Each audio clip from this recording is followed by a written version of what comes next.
We have a pair of Mountain West transfer portal targets to discuss for the Zags, including a veteran rim protector who would be perfect in a fourth big role off the bench for Mark Few's team. Who is he? Could the Zags land him? All that and more right here. Locked On Zags podcast. Don't go away. You are Locked On Zags, your daily podcast on the Gonzaga Bulldogs. Part of the Locked On Podcast Network. Your team every day.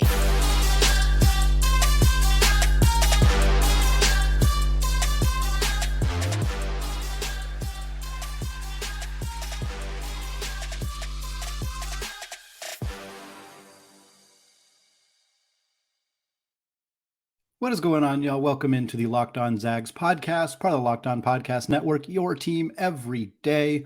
I'm your host and longtime Gonzaga podcaster, Andy Patton, here to give you daily reports through another offseason of Gonzaga athletics. Today's episode of Locked On Zags is brought to you by FanDuel Sportsbook, the official sportsbook of the Locked On Podcast Network. Make every moment more. Visit FanDuel.com/LockedOn today to get started.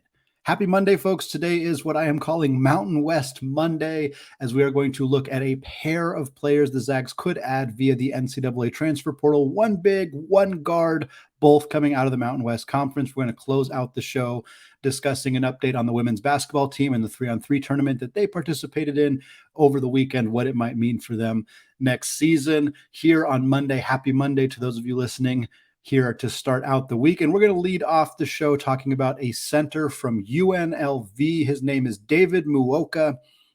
He is a graduate transfer, 6'10" big man out of Hong Kong. He played his high school basketball in Canada. So he is an international prospect from China, played in Canada, and has been in college basketball for the last 4 years. He is currently the 138th ranked transfer in the portal at Evan Miyakawa's website, evanmiya.com. That's right around where Efton Reed was. So if we're looking at him as a potential replacement for Reed, that kind of shows you about where he's at. Those rankings are a little bit hard to judge, obviously, because players are coming from different programs, different levels, joining different roles, et cetera, et cetera. But you can see the appeal of Muoka in terms of what he would bring to Gonzaga. A little bit about his career. He began his college career at Lamar University, spent 2 years there as a freshman back in that 2019-2020 season.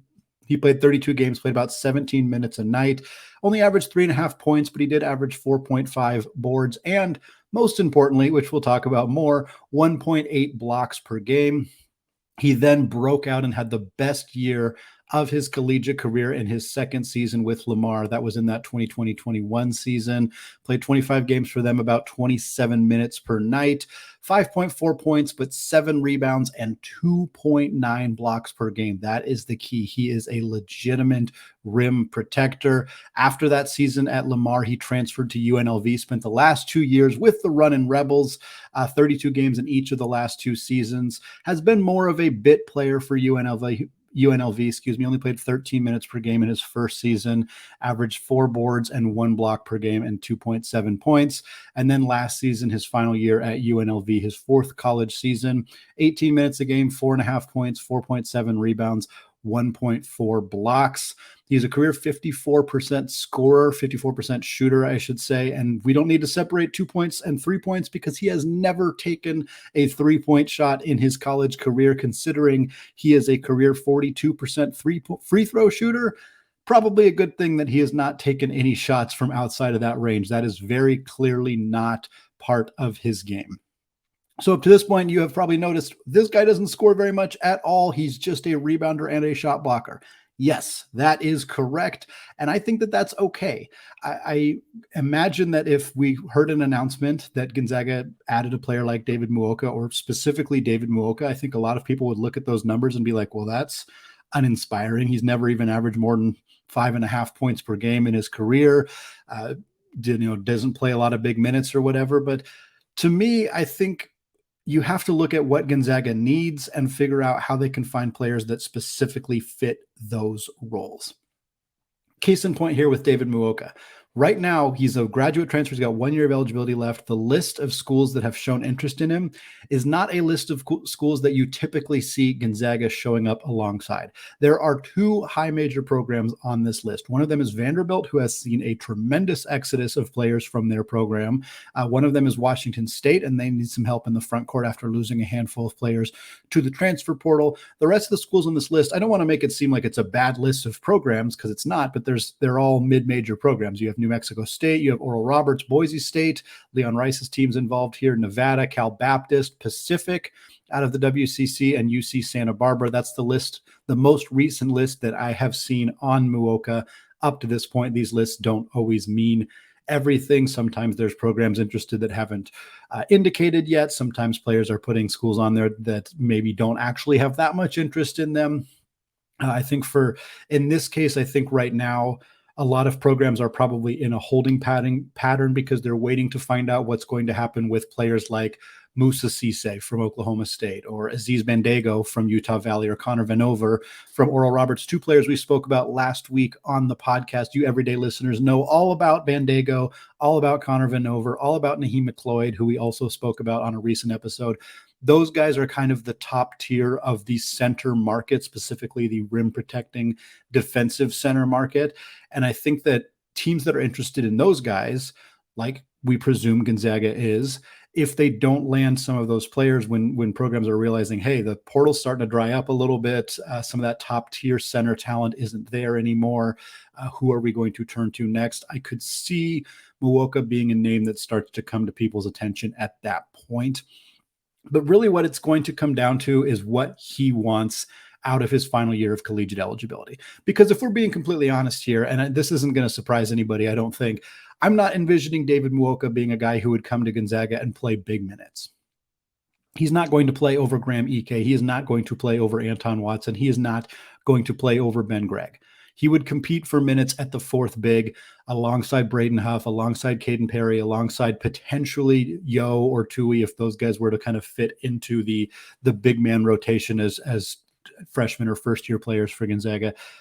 So it depends. Muoka might say, look, I want to go somewhere where I'm going to play 18 or 25 minutes per night and start, and schools like Pacific or Cal Baptist or Nevada, those schools might be able to offer him consistent minutes right off the shoots. Oral Roberts replacing him with Vanover, like they might bring him in and say, look, you can have this kind of role to average 12 and 7 like Vanover did for us. And that's going to be pretty appealing if he believes that that's an opportunity for him to go to a program like that and play legitimate minutes right away. Maybe that's what he wants to do.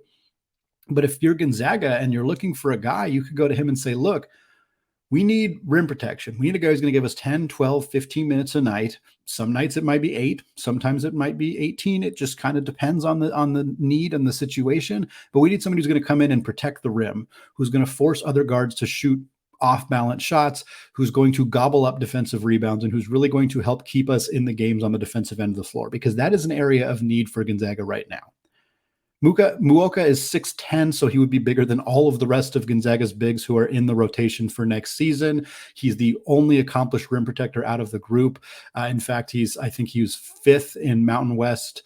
In the Mountain West in block percentage last year. He was top 5 in the Southland Conference when he was at Lamar in block percentage. He is a guy who protects the rim as well as most of the bigs that you're going to see. He does not do a ton else, and I can understand him coming to Gonzaga. He's not going to score a lot of points. He's probably not going to play a lot of minutes, but he could be a vital piece, a contributor to a team that has Elite 8, Final Four, national championship aspirations. If Gonzaga chooses to go this route and chooses to pursue him out of the portal, it wouldn't be for a huge role, but I could see the appeal for him to say, well, I'd rather go somewhere where I have a chance to play in the NCAA tournament and play deep into an NCAA tournament and potentially take home some hardware. It's going to be up to him. Gonzaga has not reached out here. There's a chance that they do not reach out here if they don't think that this is something that they necessarily need. But for me, when I'm looking at this roster, I see rim protection as an area of need. I see a 4th big as a spot that they could potentially fill a role, especially a guy who's only going to be here 1 year. So it's not curbing the development too much for guys like Huff and Perry, depending on their health situations coming into the season. But I like this fit here for David Mouka. It's not the sexiest. It's not the most exciting guy the Zags could pursue in the portal, but it's somebody that I think could fill a role for this team right away next season. Well, the Zags could also use more depth in the guard room. We know that behind Ryan Nembhard, behind Nolan Hickman, depending what happens with Malachi Smith, there's some room there for another guard. Rylan Jones is a potentially perfect veteran option to pursue out of the transfer portal. More on him coming up after a word from today's sponsor, FanDuel. Grand slams, no hitters, and double plays are back, and there is no better place to get in on the MLB action than FanDuel, America's #1 sports book. That's because right now, new customers can step up to the plate with a no-sweat first bet up to $1,000. Just go to FanDuel.com/lockedon to sign up, place your first bet, and get up to $1,000 back in bonus bets if you do not win. Maybe you Zag fans want to bet on Marco Gonzalez to get a win for the Mariners, or perhaps Eli Morgan to snag a save for the Cleveland Guardians. So don't miss your chance to get a no-sweat first bet up to $1,000 when you join FanDuel today. Just go to FanDuel.com/lockedon to sign up. FanDuel, an official partner of Major League Baseball.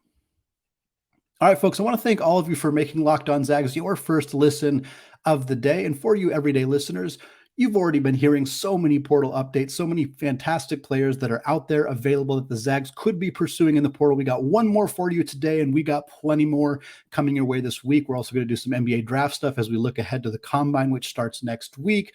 All sorts of fantastic stuff coming your way this week, so stick with us. Of course, find us on YouTube if you have not done so yet. Find the podcast wherever you get podcasts, and shoot us a follow on Twitter as well. All right, so second segment here, we're going to look at another Mountain West player the Zags could pursue. I'm calling it Mountain West Monday. We're having a little fun with it today as we kind of look at some players, maybe not the biggest name players in the transfer portal that are options for Gonzaga, some more role players, some guys who would fit specific areas of need for Gonzaga, but aren't necessarily the big shiny names that are available in the portal. Next up is a guard named Rylan Jones out of Utah State. Jones is another 4-year guy with 1 year of eligibility remaining. A 6-foot point guard from Holiday, Utah. He was a 4-star recruit coming out of high school. He was 112th nationally in the class of 2019, a big name player when he initially committed to Utah, joined the Utes to begin his college career, and he got off to a remarkable start in his college career. I was blown away looking at the numbers he put up as a true freshman in that 2019-2020 season. He played 28 games for the Utes, 32 minutes per game, averaged 9.5 points, 4.5 assists, 3 boards, and 1.5 steals per game. He shot 38% from beyond the arc as a true freshman for the Utes, and 86% from the free throw line. His second career game as a college basketball player against Mississippi Valley State, he posted a triple-double for the Utes. He also, I think it was his 7th career game against the BYU Cougars. He had 25.6 assists and 3 steals. Just really kind of came out of the chutes firing for Utah, and instantly proved himself as this is a viable 4-star guy, a high-rated recruit for the Utes to land. And he came out gunning with Utah in that first year. Like I said, about 10 points, 4.5 assists per game. Unfortunately, things kind of never got better for Rylan Jones after that point. And a big part of that is injuries. His sophomore season with Utah in 2020-2021, he dealt with some serious injury issues. He only played 17 games for the Utes, 24.5 minutes per game. His scoring plummeted to just 4.5 points per game. He still averaged 4 assists. He still averaged 1.2 steals per game. But after that, with the injury issue, with his playing time dwindling, he ultimately ended up deciding to enter the transfer portal, stayed in the state of Utah, and went over to Utah State to play there. Spent the last 2 seasons at Utah State with the Aggies. He has some connections with Utah State. His dad was a longtime coach there for 8 to 10 years. He worked there, so he's got a lot of connections at Utah State. And in his first season, he kind of showed why he's such a valuable member to that team in 21-22. 31 games, 27 minutes per night, averaged 6.5 points, 4.5 assists, 2.6 rebounds, and 1.2 steals. But then last year, things really didn't work out well for Jones. He unfortunately suffered a head injury early in the season, came back, suffered another injury, and ended up missing the rest of the year. Only played in 13 games in his senior season, about 20 minutes a night, 4.2 points, 3.3 assists, 1.3 rebounds for him. But again, never really found that magic again from that first freshman year because of a bad injury as a sophomore, a bad injury as a senior. Just never really was able to find his footing. It was a very frustrating final season at Utah State for Mr. Jones, but still a player who has the obvious skills that would help out Gonzaga. He's a career 34.5% three-point shooter, not elite by any stretch of the imagination, but 3 attempts per game, 34%. You got to like that. Also a career 82% free throw shooter, so a guy who can really contribute if he gets to the charity stripe. And obviously a lot of facilitation skills, average over 3 assists per game every season. Heck, he averaged 3.3 assists per game in 20 minutes. That's really fantastic. A guy who distributes the ball extremely well.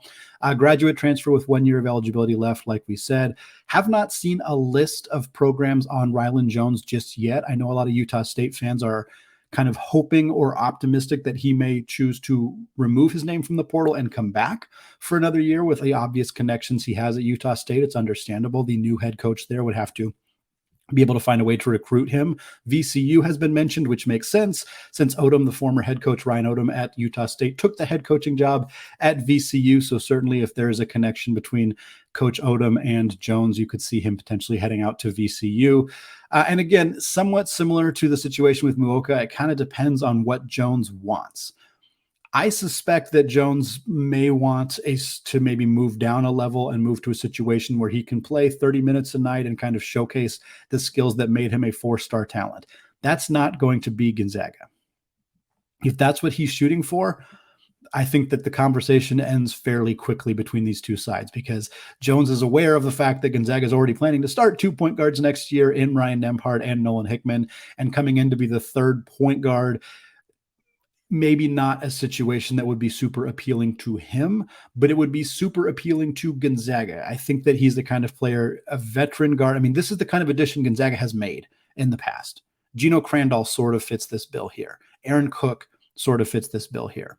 Jordan Matthews, Byron Wesley, they were a little bit more prolific of players at their college stops before they came to Gonzaga, but it's still somewhat similar in fitting into that kind of mold. Admon Gilder, again, kind of in that vein as well. And I think for Gonzaga, if they could convince him to come to play a smaller role, to be a facilitator off the bench, to be a sharpshooter off the bench, to kind of fill that role, I could see the appeal. It really depends on Malachi Smith. And that's going to be a part of every conversation we have talking about transfer portal guards until we know what Malachi Smith is doing.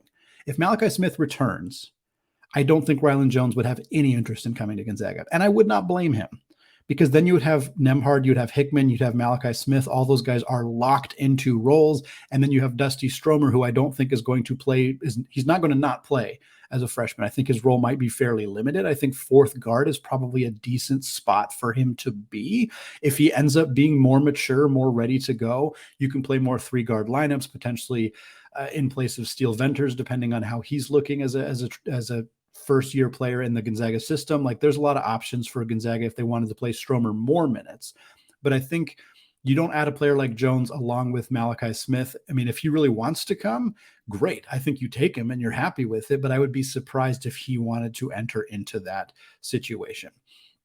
I do think that experience, outside shooting, and even facilitation are key things for Gonzaga to add. I think a lot of people are going to look at this team and think, well, they have Ryan Nembhard and Nolan Hickman. They're both point guards. They don't necessarily need another point guard. And I'll admit that Jones being 6 foot is a negative here. I think I'd rather get like a 6'5", 6'6" guard, although that is what Dusty Stromer is. So if you feel like he's confident, if you're confident enough in his ability to play that role, then maybe you don't need to add a bigger guard. But I do think that for Gonzaga, if they could go out and add a bigger combo guard, not necessarily a true point guard, I think that would be totally fine for them in terms of what they need to fill out this roster. But Jones would be a nice piece too. And if he was interested in coming to this program and Gonzaga could convince him to come in, play a smaller role, be a sharpshooter, I think this could really work for both sides. I really do think this could work. It's not a perfect fit. We're getting down to this part of the season where there's not a lot of perfect fits out there necessarily in the portal, although we still have a couple more days for players to enter the portal.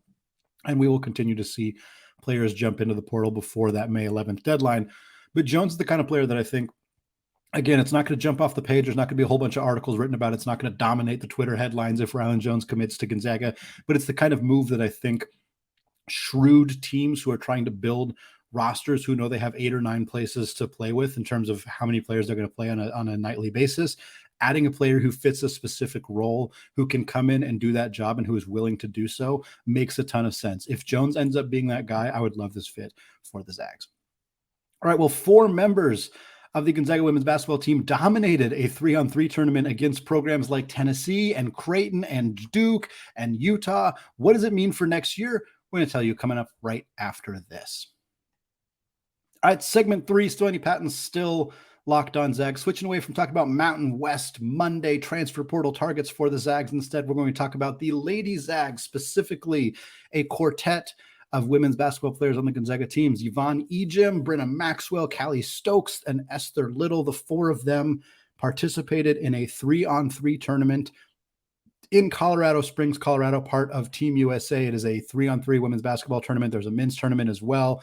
And it was a lot of college programs who put together these 4 women rosters and sent them out there to participate in this tournament. The games took place on May 6th, May 7th. So as you're listening to this, it is fresh. This tournament just ended. Creighton ended up being the winner. They defeated Duke in the championship. So the Creighton women's team took home the 3-on-3 championship this year. But guess what? Creighton did lose a game, and they lost a game to Gonzaga. This women's team went 3-1 in this tournament. They won Pool C, the pool that they were a part of. They went undefeated in that pool before eventually losing in the quarterfinals. Their first game was against Utah. They won 12-5. I should clarify the rules of this tournament here. It is first to 21 is the winner. There is also a 10-minute clock. At the end of the 10-minute clock, whichever team is winning is the winner. So obviously in that first game, it was 12-5. It was a defensive battle or a brick fest, depending on who you're talking to. A lot of misses in that game, a lot of good defense in that game. But of course, the Zags do end up prevailing 12-5 over Utah. They then defeated Creighton in game 2, 21-19, a really close battle between the Zags and the Jayhawks in that one. Again, Creighton eventually went on to win the entire thing. Gonzaga also beat Tennessee in their third game. Tennessee did not win a game in this tournament. 21-18 victory there. The Zags advanced to the quarterfinals, played Duke, and lost that one 20-16, which ended their tournament run with, again, that 3-1 record. Hard to find stats on this. You can watch the games on YouTube. There's a ton of availability there. The website was not updated with actual individual numbers, so a little bit hard to know how each specific player on the teams participated or how they performed, I should say. Maxwell and Ejim were really big contributors to this women's program last year. 2 starters, 2 of the best players on the team. Hard to imagine that they didn't have really big impacts on what happened here. Calli Stokes and Esther Little were more reserve players for this team last year. The Trung twins obviously were played huge roles. Michaela Williams, who has since transferred to Cal, played a big role as a wing guard for this team last year. But I think it's really cool to see not only the opportunity for these women to play together as a unit against other comparable teams. I mean, they're playing teams they might play this next year. They might play Utah next year. They might play Tennessee. They played Tennessee this last year. Like, it's cool to get the opportunity to play against these other teams, these other college basketball players that they're potentially going to face this upcoming season. 3-on-3 is so different from 5-on-5. So I think that some of that is, it's not all going to be transferable skills necessarily, but 2-man games or 2 women games, I should say, throwing the ball in the post, moving around, getting an open shot that way. Like, those are things that are skills that are going to transfer over to playing for at least 48's team next year. And they get these opportunities to do so. And for players like Stokes and Little, who didn't play a ton last year, now they get the opportunity to be, featured point guards, to play more of an actual role, kind of as if they're in the starting lineup, as it were, because the Trung twins are, over in Vietnam playing in a tournament over there, doing some wonderful things to kind of expand Gonzaga's brand globally and get to go play in their home country, which is very cool. They did this last year. It's very cool to get to see an opportunity for them to do it again. And I think it's cool for players like Stokes and Little to get opportunities to play with the starters and Ejim and Maxwell, because here's the thing, all these girls are coming back next year. All these women are going to be on the team next season. The Lisa Fortier's team is stacked with returning talent. The Trung twins are coming back. Ejim, Maxwell, Stokes, Little, Eliza Hollingsworth's coming back. The only really player that they've lost from last year's roster is Michaela Williams, like we mentioned, who transferred to Cal. And that's a tough loss. Williams is a very talented player for this team. She averaged about 8 points a game last year, played 30 minutes. So that's a tough player to replace. They've added Naya Ojukwu from Utah. She's a transfer who didn't play much last year because of injury, but was the Idaho State Player of the Year when she was in high school. So a player who I think could come in and have a nice impact for this women's team already. But the biggest thing about this women's team heading into next season is going to be the continuity, having basically all of their key contributors back from a team that was very good last year. The season ended more disappointingly than they wanted it to with that loss to Ole Miss in the first round of the NCAA tournament. But bringing all of your key pieces back, with the exception of one, and having an extra year of time spent playing together, getting used to each other's tendencies, familiarities, learning the offense, learning the system, and then getting a chance to go do something like this. It's only 4 of the players on the team, obviously, but they have now gained more experience playing together in legitimate competition and against other teams, like against players they might play in the regular season. I think that's really cool. It's a cool opportunity for the team. I'm glad Gonzaga got involved in this. I'm glad they were able to toss a team together and go out there and compete and play because they did really well, but heck, if they'd gone 0-3, if they'd lost every game, I think it would still have been a worthwhile endeavor, a worthwhile experience for them to go out there, play against other girls or other women, and kind of just get that opportunity to bond and to learn each other's, continue to develop that relationship on the court, because it's always can grow. It can always get better. And I think that this is a cool opportunity. Again, 3-on-3 is different, and it's going to be different when you get back into real 5-on-5 and actually playing full basketball games, but it's still a fun experience. Hopefully they had fun more than anything else. It's just fun and cool to get a chance to represent your team, go out there and play during college basketball season and go out and compete. So fun experience for this women's basketball team, fun experience for Ejim, Maxwell, Stokes, and Little. Going 3-1 and losing in the quarterfinals is a pretty darn good result for this team as well. So hopefully that kind of success will carry over into what should be another tremendous season for the women's basketball team on the court in 2023-24. All right, that is going to do it for me today. Plenty more content coming your way this week. We got more transfer portal updates. We got more updates on pro Zags, Zags in the NBA, Zags in the MLB, the Gonzaga baseball program, more on the women's basketball team. Literally anything going on with Gonzaga athletics, we will cover it here on Locked On Zags. If you have not done so yet, go to youtube.com, search Locked On Zags, hit that big red subscribe button. You can leave a review on iTunes. You can follow me on Twitter, Andy Patton CBB. You can follow the show on Twitter at Locked On Zags as well. More transfer portal stuff and various other things coming your way later this week. For now, though, I want to thank every single one of you for listening, and a reminder, as always, go Zags.